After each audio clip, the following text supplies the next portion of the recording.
Its subspecies, however, which is Baleful Giganox, I think it's called. These are from the 3rd generation of games, so it'll be 3U, which I haven't played in forever. Yeah, Baleful Giganox is a Thunder Element subspecies of the regular version. And it does have an interesting color patterning. Its body is this sort of yellow-greenish color, and the underside is sort of blue. Baleful Giganox is alright. I don't think it's quite as memorable as its regular cousin. So I'm going to put it on C tier. Let's say behind Lucent. Definitely don't think it's annoying. The fight's different in how it behaves. You have to be a lot more careful of its thunder blasts. It functions a bit more like Kezu in that regard. Same element, similar moveset. But Baleful's fine. I don't feel strongly about that monster one way or the other. We'll go ahead and move on. Next up, we have Barioth. Barioth is a 3rd generation monster, debuted in Tri. And those who've played Iceborne, who were introduced to Barioth for the first time, are probably familiar with this monster. It's basically a flying type wyvern, looks sort of like a saber-tooth cat wyvern. Overall, Barioth in the older games behaved kind of similar to Narga, just in a different environment. You fight it in the tundra. But I do like its design, and I do think its fight is pretty manageable. So while I wouldn't put it up on S tier with Narga, I would put Barioth up on A tier. I think I'm going to put Barioth below Astalos, but not above Tigrex. It's pretty unique fight, and going off of what they sort of retooled the fight for in Iceborne, it's a bit more unique compared to Narga, and it's definitely challenging. I know people struggled with Barioth a bit when they fought it. It's faster in more recent games than the older ones, but the design and fight aspects sort of put it up here above a lot of the pack, I think. I like Barioth. For its subspecies, Sand Barioth, which hasn't shown up in a few games, Sand Barioth shows up in the desert, and it behaves a little bit like its ice-based cousin, but it has the ability to create these sand tornadoes. And overall, it's got a really cool sort of desert color scheme, and it's pretty decently challenging. I think Sand Barioth is an example of creating an interesting subspecies and not just palette swapping the monster. So I'm going to put Sand Barioth up here on B tier. I think I like it better than Grimclaw. I don't think I like it necessarily better than Brute. We'll put it in between here on B tier.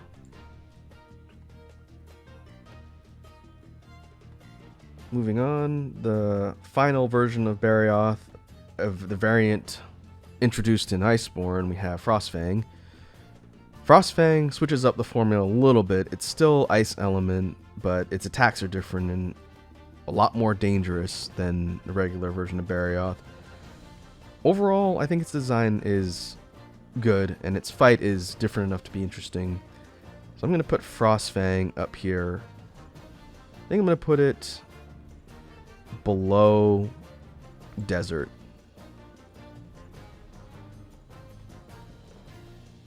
Overall, pretty interesting variant.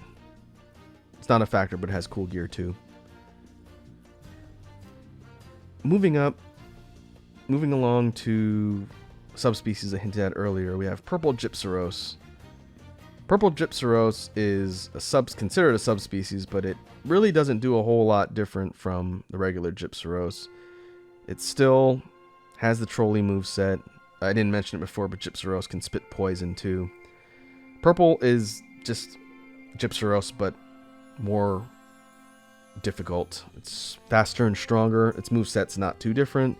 I'm going to put Purple down here on D tier. If it wasn't for the fact that I think its color scheme looks interesting, it probably would be in the first F tier here, but I do like its dark purple and bright green.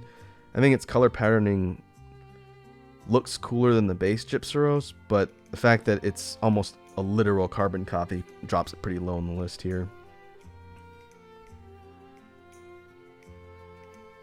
Next up, we're going to move on to a monster that hasn't shown up in the current generation, but has been a mainstay of the older games. We have Akantor down here. And Akantor, if I remember correctly, considered a flying wyvern, which makes no sense because it doesn't have wings.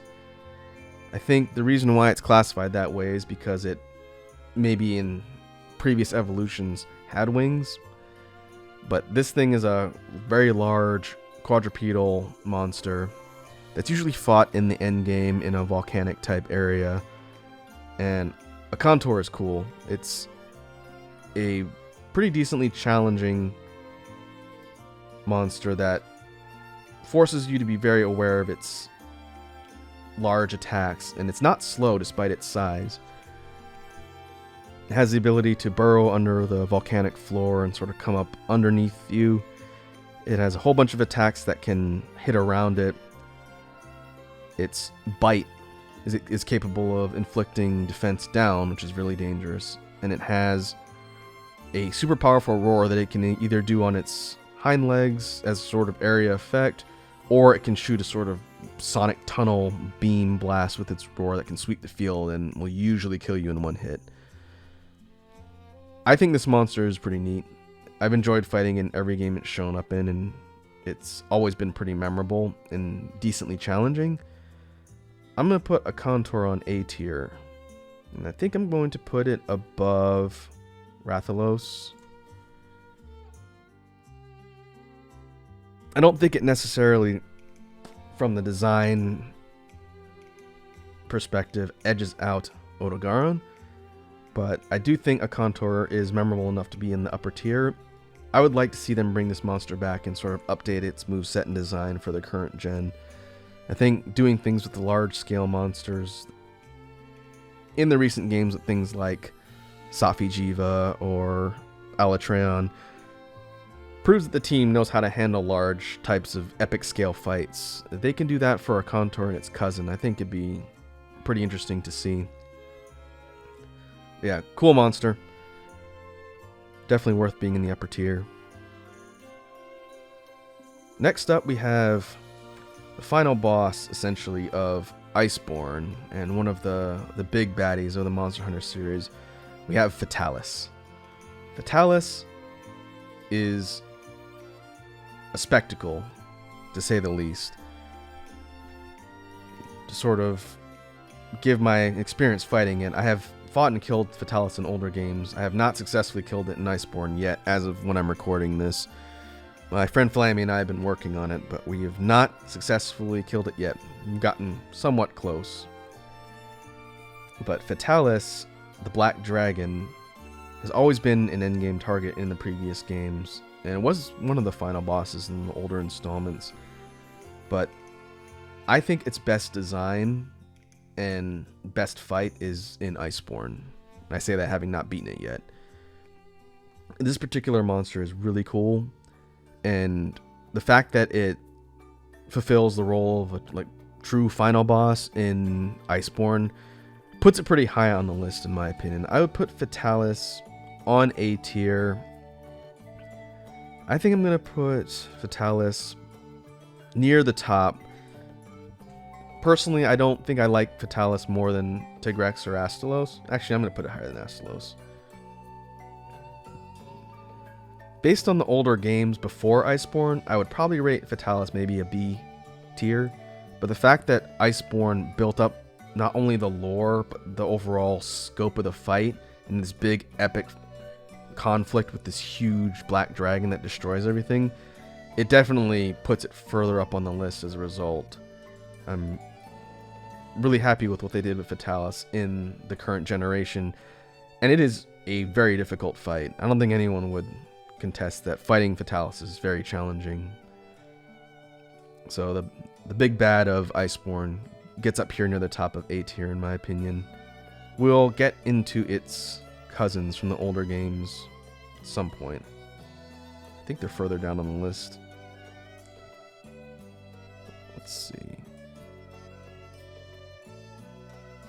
I guess we'll just have to see when they come up.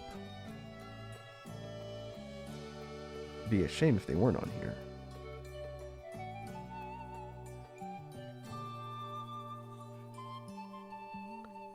Huh, I guess we'll just have to make a mental note. Just looking through the list here, I don't see Crimson and White. Which is weird, because this is a very comprehensive list. It's got pretty much everything. But I don't see Crimson or White Vitalis. I guess I'll have to do an informal rating for those at the end, if I don't see them here. Alright, we'll keep moving on. Next up, we've got the ice counterpart to Akantor. We have Ukanlos. Ukanlos is another endgame monster from the previous installments. Based on the description, you fight it in a polar field similar to the way you fight Akantor, but obviously Ukanlos, being an ice element creature, behaves a little bit differently. It's similar size and it's got similar sweeping attacks. It's kind of like just an ice version of Akantor with slightly different attacks. You have to deal with the fact that it can burrow. It has a move where it'll do this sort of shark swimming move where it'll come at you with across the field with its fin sort of cutting through the ice like a shark, and it will run you over if you can't get away from it fast enough. It's able to shoot a beam of ice energy, I guess it is, that destroys the field and sweeps around. Very similar to the way Akantor does with its attacks. I think Ukanlos is interesting. I don't like it as much as Akantor, so I'm going to put it on B tier, but I think it places higher than some of these other monsters. I'm going to put it above Frostfang, below Desert Barioth. As far as previous games, I think I've enjoyed hunting Akantor and its design more than its cousin, but its cousin's still interesting. I'd like to see both of these two in a current generation Monster Hunter game. Moving on, we are starting to dip into more of the Elder Dragon territory. We've got Lao Shan Lung, and this monster, I'm trying to look up here when it debuted. This monster was in the original, in PS2. It says introduced in Monster Hunter. Now, I haven't played the original Monster Hunter on PS2, but I have fought Lao Shan in several games that it's appeared in since.